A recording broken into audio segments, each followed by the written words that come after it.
दोस्तों, दुनिया के बैंड बाजे में इस बार ना सिर्फ भारत की कूटनीति का डंका बज रहा है, बल्कि अब तो इस बात का भी डंका बजना शुरू हो गया है कि जिस काम को करने में चीन ने पूरे 28 साल लगा दिए, भारत ने मात्र 8 साल में ही उसे कर दिखाया है।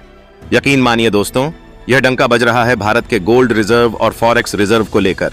क्योंकि भारत ने दुनिया से छिपे छिपे अपने शतरंज की असली चाल चलते हुए इतना ज्यादा सोना इकट्ठा कर लिया है कि न सिर्फ दुनिया के टॉप 10 गोल्ड होल्डिंग में भारत की एंट्री हो चुकी है, बल्कि अब तो भारत दुनिया का 7वां सबसे बड़ा गोल्ड होल्डिंग वाला देश बन गया है।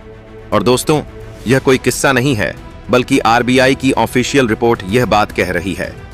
और इतना ही नहीं, बल्कि भारत का विदेशी मुद्रा भंडार यानी कि फॉरेक्स रिजर्व ने पिछले हफ्ते में जो बढ़ोतरी हासिल की है, उससे तो पाकिस्तान पूरी तरह से बौखला गया है और यह कह रहा है कि किसी के पास इतने पैसे होते ही नहीं, भारत झूठ बोल रहा है। तो चलिए, पूरी डेवलपमेंट क्या है और इसके पीछे की सच्चाई क्या है, यह सारी जानकारियां हम इस वीडियो में आसान शब्दों में समझते हैं। लेकिन आगे बढ़ने से पहले इस वीडियो को एक लाइक करके बीजी भास्कर चैनल को सब्सक्राइब जरूर कर लीजिए, क्योंकि आपके लिए तो 1 सेकंड का काम है, लेकिन इससे हमारी काफी बड़ी मदद होती है। देखिए, अभी भी हमें यह कहने में संकोच नहीं करना चाहिए कि इस समय भी जब दुनिया शांति का दावा कर रही है, तब भी वैश्विक हलचल पूरी तरह से समाप्त नहीं हुई है। क्योंकि पहली बात तो भारत और पाकिस्तान के बीच का मुद्दा अभी तक पूरी तरीके से शांत नहीं हुआ है और ना ही चीन का आक्रामक रवैया ढीला पड़ता हुआ दिखाई दे रहा है। यहाँ तक कि रूस और यूक्रेन के बीच का युद्ध, जो थोड़ा बहुत शांति की ओर जा रहा था, पिछले दिनों जिस तरीके से यूक्रेन ने सीक्रेट मिशन को अंजाम देते हुए अपने ड्रोन से रूस के घातक बम वर्षक विमानों को निशाना बनाया, उससे रूस भी यूक्रेन के खिलाफ जवाब देने के लिए तैयार है, जिससे वैश्विक मार्केट की स्थितियां एक बार फिर से बिगड़ सकती हैं। और देखा जाए तो इतिहास इस बात का गवाह है कि जब 2 देशों के बीच चल रही टेंशन और युद्ध बढ़ता जाता है, तो इसका परिणाम हमेशा ही घातक होता है, जिसका असर दुनिया भर के सभी देशों पर पड़ता है, फिर चाहे कोई देश युद्ध में शामिल हो या फिर बिल्कुल ही शामिल ना हो। ऐसे में केवल 2 ही चीज काम आती है, जिसमें पहला है विदेशी मुद्रा भंडार, जैसे कि डॉलर, यूरो, पौंड और युआन जैसी अन्य फॉरेन करेंसी, जिसकी वैल्यू युद्ध की परिस्थितियों में भी उतना ज्यादा नहीं घटती, बल्कि थोड़ा बहुत ही असर देखने को मिलता है। इसके अलावा कीमत घटने के बजाय जो सबसे ज्यादा महंगा होता है, वह है सोना। जी हाँ दोस्तों, यकीन मानिए, दुनिया तबाह हो जाए और लगातार हमले होते रहे, लेकिन ऐसे में अगर कोई चीज महंगी होगी तो केवल एक ही चीज है, जो है सोना। और युद्ध के समय सोने की वैल्यू इतनी ज्यादा बढ़ जाती है कि कोई भी देश सोने के बदले किसी को कुछ भी देने को तैयार हो जाता है। यहां तक कि जब भीषण युद्ध होता है तो कई देश dollar, euro, pounds and yuan जैसी विदेशी करेंसीज को लेने से मना कर देते हैं। लेकिन सोना को लेने से कोई मना नहीं करता, बल्कि इसकी खरीदारी और ज्यादा बढ़ जाती है, जिससे सोने की कीमत आसमान छूने लगती है। और इसका नमूना भी हम लोग पिछले कई महीनों से देखते आ रहे हैं कि जैसे जैसे कई देशों के बीच तनाव बढ़ रहा है और युद्ध के हालात बन रहे हैं, ऐसे में सोने की कीमत लगातार बढ़ती जा रही है और घटने का नाम ही नहीं ले रही है, क्योंकि बड़े बड़े इन्वेस्टर ने बड़ी बड़ी कंपनियों से पैसा निकालना शुरू कर दिया और सभी लोग पैसे को लगा रहे हैं सोने को खरीदने में। लेकिन इसी बीच जो सबसे खास और अहम बात देखी जा रही है, वह है भारत की आरबीआई को लेकर। आरबीआई सोने के पीछे इस कदर जुट चुका है कि मानो भारत की सेंट्रल बैंक दोबारा से भारत को सोने की चिड़िया बनाना चाहती हो। क्योंकि दोस्तों, आरबीआई ने चुपके चुपके इतना सोना इकट्ठा कर लिया कि इसका अंदाजा तो कई देशों को था ही नहीं कि भारत सोने को इकट्ठा कर रहा है। लेकिन जब आरबीआई के द्वारा इस बात का खुलासा किया गया, तो यह बात सामने आ रही है कि सोने को इकट्ठा करते करते आरबीआई के पास इस समय कुल 880 टन सोना इकट्ठा हो गया है। और ना सिर्फ भारत की आरबीआई ने इतना ज्यादा सोने को इकट्ठा किया है, बल्कि 880 टन सोना स्टोर करने के साथ साथ दुनिया का 7वां सबसे बड़ा सोने का भंडार वाला देश बन गया है। आपको बता दें कि ज्यादा दिन पहले नहीं, बल्कि पिछले साल 2024 में ही यह बात देखी जाती थी कि भारत गोल्ड होल्डिंग के मामले में कहां है, तो भारत गोल्ड होल्डिंग लिस्ट में 9वें नंबर पर देखने को मिलता था। हालांकि उसके बाद कई देशों का सोने का भंडार कम हुआ, तो उसमें भारत का भी घटा।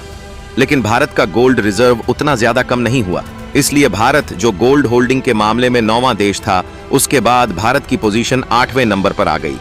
उसके बाद से भी इस तरीके से वैश्विक उथल पुथल चल रही थी। इसीलिए भारत ने अपनी गोल्ड होल्डिंग को तेजी के साथ बढ़ा तो रहा ही था, लेकिन इंतजार था कि भारत 7वां सबसे बड़ा देश कब बनेगा। लेकिन अब रिपोर्ट में बताया जा रहा है कि भारत का गोल्ड रिजर्व भी करीब 880 टन पहुंच चुका है और इसी के साथ साथ भारत दुनिया का 7वां सबसे बड़ा गोल्ड होल्डिंग करने वाला देश बन गया है। और आरबीआई के द्वारा जारी किया गया यही वह गोल्ड होल्डिंग का आंकड़ा है जो कि चीन, पाकिस्तान, यहां तक कि कई पश्चिमी देशों को भी बार बार सोचने पर मजबूर कर रहा है कि जो भारत कुछ दशकों पहले अंग्रेजों का गुलाम था, वहीं भारत आखिरकार इतनी तेजी से डेवलपमेंट कैसे कर रहा है। और आपको जानकर खुशी होगी कि भारत की आरबीआई ने यह रणनीति 2025 की शुरुआत से ही तेजी के साथ अप्लाई करना शुरू कर दिया था और इस साल की शुरुआत के ही कुछ महीनों में करीब 57 टन सोने को खरीदकर पिछले 7 साल के रिकॉर्ड को तोड़ दिया, जो कि पिछले 7 सालों में आरबीआई के द्वारा दूसरी सबसे बड़ी सोने की खरीद थी। यानी कि फिलहाल भारत के पास करीब 880 टन सोना इकट्ठा हो गया है। तो इससे भारत एक नए मोर्चे पर बड़ा खेल खेल सकता है, क्योंकि कभी कभी होता यह है कि अमेरिका और यूरोप जैसे देश अपने डॉलर और यूरो करेंसी में व्यापार करने के लिए कई देशों पर प्रतिबंध लगा देते हैं। जैसे कि हम लोगों ने रशिया यूक्रेन युद्ध के दौरान देखा कि अमेरिका ने अब तक रूस के ऊपर डॉलर में ट्रेड करने के लिए सैंक्शन लगाया हुआ है, जिससे कि रूस इस समय डॉलर में लेन देन नहीं कर पाता। लेकिन मैं आपको बता दूं कि भारत के पास इस समय जो गोल्ड है उसकी कीमत लगातार बढ़ती ही जा रही है और इस समय भारत के पास मौजूद टोटल गोल्ड की कीमत लगभग 4.3 लाख करोड़ हो चुकी है। यानी कि अगर इसे डॉलर में कन्वर्ट किया जाए तो यह करीब 52 बिलियन डॉलर बनते हैं। यानी कि अगर इमरजेंसी में आपदा भी आ जाए तो चाहे भारत से रुपया या फिर डॉलर में लेन देन कोई करें या ना करें, इसके बावजूद भी इमरजेंसी में हम करीब 7 से 8 महीने का खर्च सोने के एक्सचेंज से ही चला सकेंगे। और जैसा कि हमने आपको बताया कि अगर इस तरीके से आपदाएं आती हैं तो विश्व भर के कई देशों में आएंगी, जिससे सोने की कीमत और बढ़ेगी, जिससे 7 या 8 महीने की तो बात छोड़िए, कई सालों का खर्च भी चल सकता है। फिलहाल यह तो बात हो गई गोल्ड रिजर्व की, लेकिन भारत जिस तरीके से फॉरेक्स रिजर्व यानी कि विदेशी मुद्रा भंडार के खजाने बढ़ाने में पटाखे फोड़कर धमाके मचा रहा है,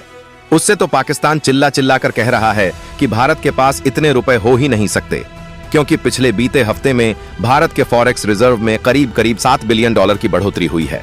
जिससे यही फॉरेक्स रिजर्व बढ़कर 657 बिलियन हो गया है।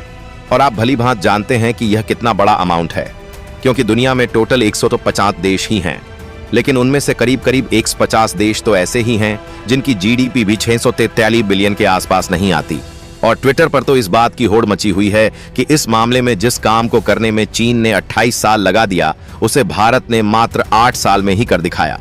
बाकी भारत ने अपनी सूझबूझ से अपने विदेशी मुद्रा भंडार को बढ़ाने पर खूब ध्यान दिया है। उसके लिए कमेंट बॉक्स में भारत और आरबीआई दोनों को बधाई जरूर दें और इस वीडियो को एक लाइक करके अपने मित्रों तक शेयर जरूर करें ताकि उन्हें भी जानकारी मिल सके। इसी तरह और भी नॉलेजेबल वीडियो देखने के लिए बीजी भास्कर चैनल को सब्सक्राइब करके बेल आइकन को ऑल पर जरूर सेलेक्ट करें। धन्यवाद।